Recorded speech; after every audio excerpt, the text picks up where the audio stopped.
Hola a todo el mundo, sean bienvenidos a un nuevo programa aquí por Canal Proyecto Chile. En esta ocasión va a ser de opinión sobre opinión, acerca de algún tema de interés que se esté suscitando en la actualidad chilena, sobre todo política, digámoslo así. Pero antes, como siempre, les menciono quiénes son los asociados a Canal Proyecto Chile. Iracundo TV, un disidente, y quien les habla, que posee dos canales donde pongo cosas de nuestro Congreso Nacional, que son Comisionando Asuntos y Asuntos Comisionados. Todos aquí confluimos en Canal Proyecto Chile. Durante el transcurso de la semana, que comenzó el lunes 9 de enero del año 2023, en Congreso en Resumen les mostré cómo fue el resultado de la votación de la propuesta del presidente para nuevo fiscal nacional, que ahora será el señor Ángel Valencia. Y quiero ahondar un poco más en este asunto, debido a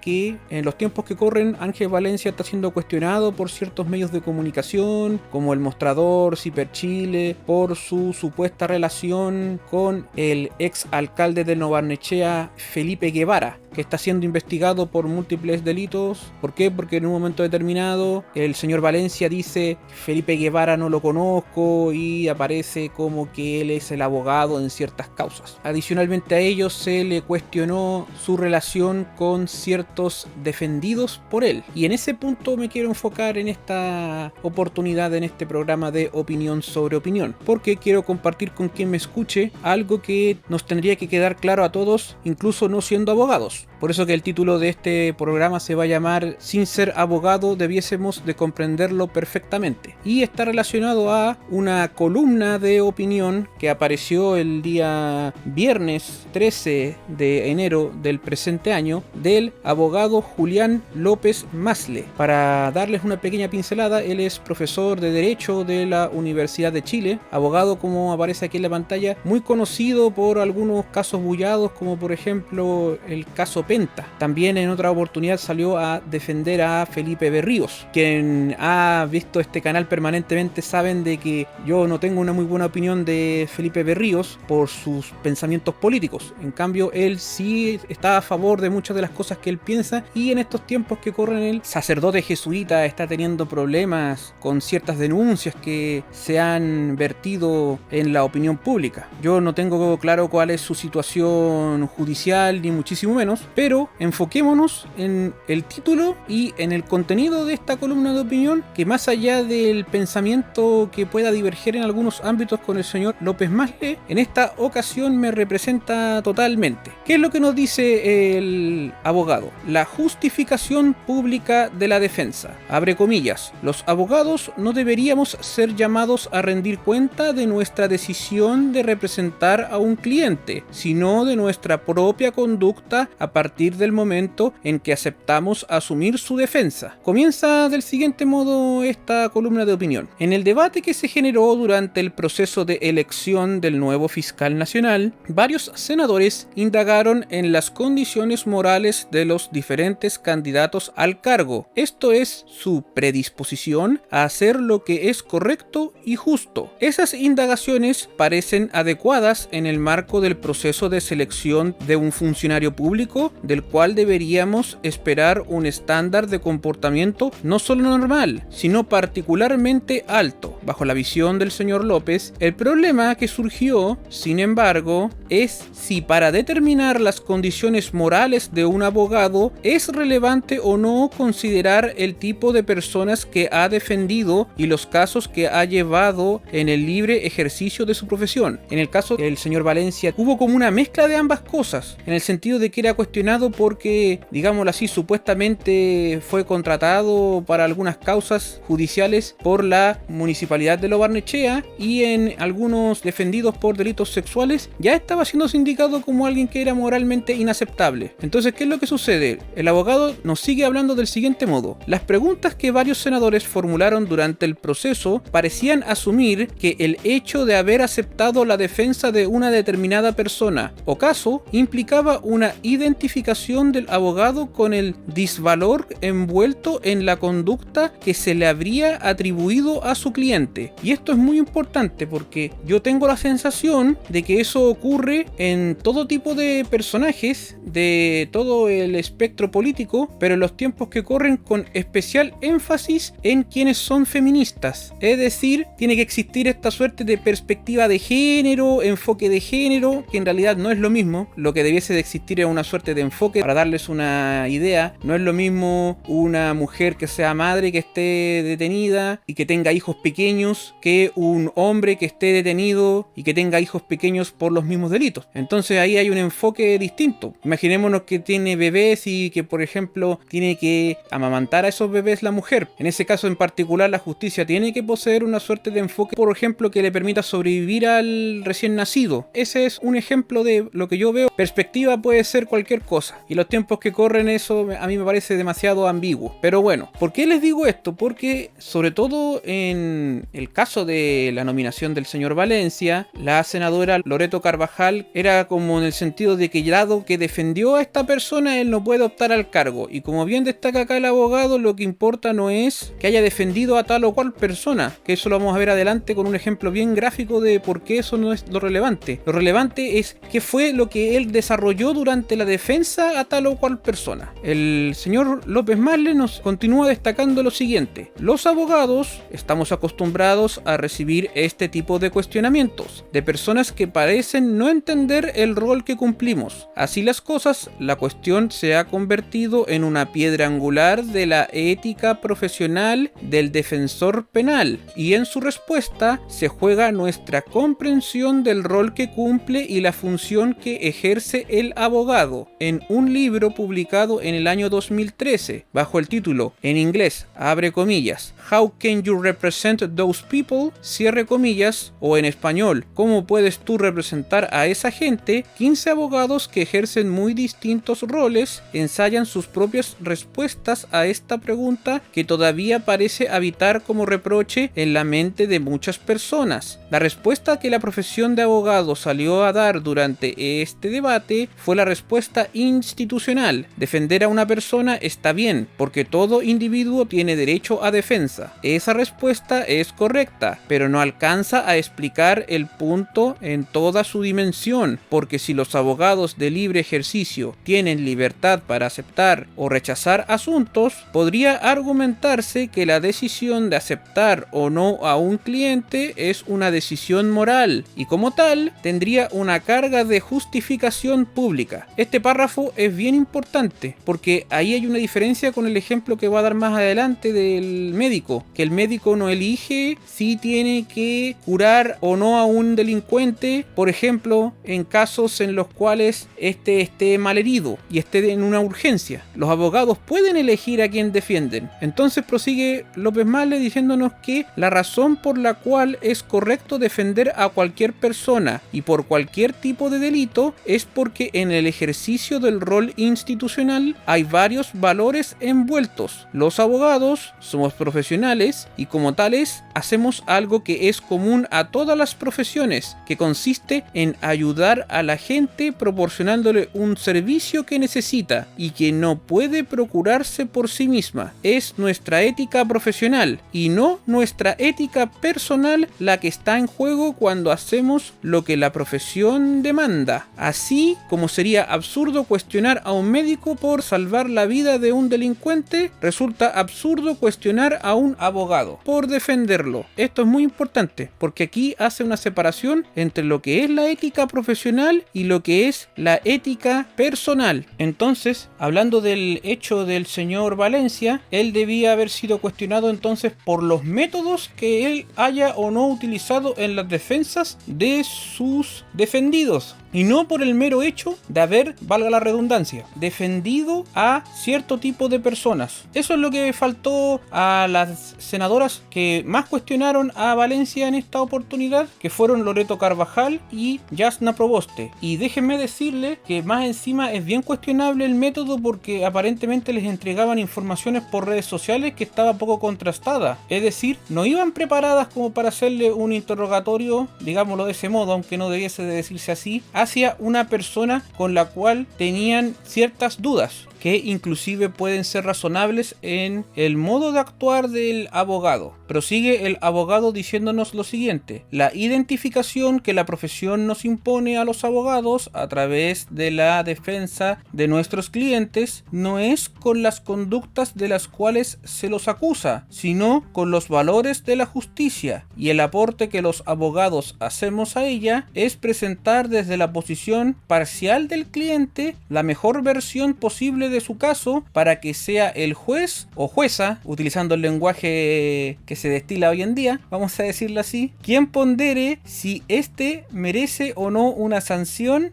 y en qué medida la merece. Los abogados a veces defendemos inocentes, pero también a culpables que tienen derecho a ser tratados justamente y sin desproporción. En la defensa de un cliente determinado, los abogados velamos porque el Estado se comporte seria y lealmente, porque no se fabriquen pruebas, porque se respeten los derechos fundamentales de las personas, lo que debería, entonces, servir de base para elaborar juicios morales sobre los abogados no es si han aceptado la defensa de un determinado caso o cliente, sino si han representado sus intereses y derechos de un modo leal, honesto y consistente con su rol y con los valores de la profesión y de la justicia. Dicho de otro modo, los abogados no deberíamos ser llamados a rendir cuenta de nuestra decisión de representar a un cliente, sino de nuestra propia conducta a partir del momento en que aceptamos asumir su defensa. Bien, es una muy buena conclusión la que saca esta persona, y sería bueno que algunos personeros de gobierno, políticos en general, la tuvieran bien presente sin necesariamente ser abogados. Y en esta ocasión yo hablé de lo de la senadora Carvajal, en menor medida, hay que decirlo bajo mi punto de vista, la senadora Proboste, que fue en ese sentido más llana a aclarar las dudas. Y sí tengo que decir que hay algo que no comprendo del caso del señor Valencia, y es cuál es la opinión que actualmente tiene la actual ministra de la Mujer, Antonia Orellana, porque ella hizo declaraciones en contra del señor Valencia antes de que el presidente Boric lo nominase para que el Senado decidiese si él fuera o no fiscal nacional, siendo finalmente nominado por el Estado de Chile para tal función, y lleva a otro debate relacionado a el asunto de las convicciones. Si en el caso de Antonia Orellana no estaba de acuerdo con una posible nominación de Ángel Valencia, lo explicita a los cuatro vientos y posteriormente el presidente lo nomina, sin importar lo que el Senado hubiese decidido, no debiese bajo su convicción haber puesto su cargo a disposición o lisa y llanamente renunciar. Eso es lo que quiero dejar presente como duda para finalizar este pequeño programa de opinión sobre opinión. Espero que quien haya llegado hasta aquí se encuentre sumamente bien. Visiten todos los canales que se encuentran asociados a Canal Proyecto Chile. Muchas gracias y hasta luego.